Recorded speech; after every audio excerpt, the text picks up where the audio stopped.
देखिए दोस्तों, ऐसे स्टूडेंट जिन्होंने डीएलएड किया है वो भी क्लास 6 से लेकर 8 तक के टीचर बन सकते हैं, ये मैंने आपको ऑलरेडी बताया था।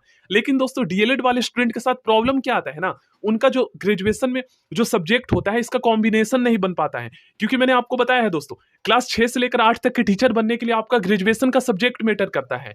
और क्लास 6 से 8 में जो है डीएलएड वाले भी एलिजिबल है और बीएड वाले भी एलिजिबल है। तो बीएड वालों को तो प्रॉब्लम नहीं होता है क्योंकि वो ग्रेजुएशन के बाद बीएड करते हैं, तो उनका सब्जेक्ट कॉम्बिनेशन वही पहले वो डिसाइड कर लेते हैं। लेकिन डीएलएड वालों को पता भी नहीं होता है कि क्या हम 6 से 8 के भी टीचर बन सकते हैं। उन्हें लगता है कि केवल हम प्राइमरी ही टीचर बन सकते हैं। ठीक है ना? तो क्लास 6 से लेकर 8 तक के टीचर बनने के लिए दोस्तों आपका ग्रेजुएशन में कौन-कौन सा सब्जेक्ट होना चाहिए और सब्जेक्ट कॉम्बिनेशन कैसे बनता है, ये भी आज की इस वीडियो में आपको बताने वाला हूं।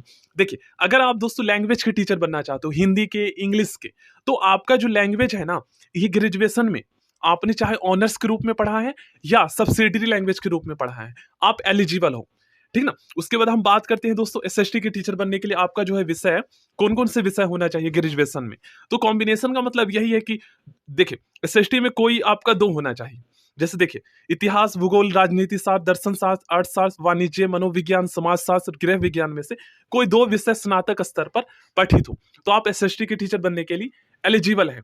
ठीक ना? अब बहुत सारे स्टूडेंट ये पूछते हैं कि सर जैसे हमने बीकॉम किया है, मतलब हमने कॉमर्स से ग्रेजुएशन किया है, तो ऐसे में हम कौन से विषय के टीचर बनेंगे? तो आप एसएसटी के टीचर बनोगे क्योंकि आपके पास अर्थशास्त्र भी होगा और वाणिज्य भी होगा। ठीक ना? 2 विषय है तो आप एलिजिबल हो। उसके बाद 6 से 8 के जैसे मैथ के टीचर जो बनना चाहते हैं, जो साइंस के टीचर बनना चाहते हैं, तो उसके स्नातक स्तर पर मैथ, फिजिक्स, केमिस्ट्री, बायो में से कोई 2 विषय पठित हो।